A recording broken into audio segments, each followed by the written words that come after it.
جی السلام علیکم ورحمۃ اللہ وبرکاتہ۔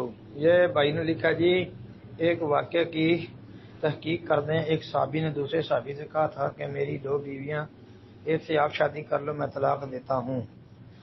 اچھا جی محترم، ذرا اردو صاف لکھ دیا کریں صحیح، اور مفتی نہ لکھا کریں، اللہ آپ کو برکت دے۔ جی یہ ایک واقعہ صحیح بخاری کے اندر آتا ہے، 3781 نمبر حدیث دیکھ لیں صحیح بخاری کی۔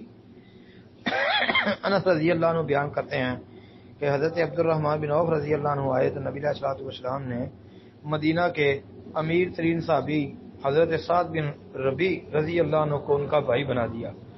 حضرت سعد رضی اللہ عنہ کہنے لگے، عبد الرحمن آپ جانتے ہیں کہ میں انصار کا امیر ترین آدمی ہوں، آپ میرا آدھا مال لے لیجئے، میری 2 بیویاں ہیں، ان میں سے جو خوبصورت لگے اسے میں فارغ کر دیتا ہوں، یعنی طلاق دے دیتا ہوں، عدت کے بعد آپ اس کے ساتھ نکاح کر لیں۔ حضرت عبد الرحمن بن عوف رضی اللہ عنہ کہنے لگے کہ اللہ آپ کے گھر میں برکت دے، مجھے آپ بازار کا راستہ بتلا دیں۔ بازار گئے اور کچھ گھی اور پنیر کما کر لے آئے۔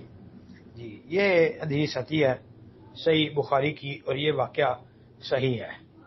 السلام علیکم ورحمۃ اللہ۔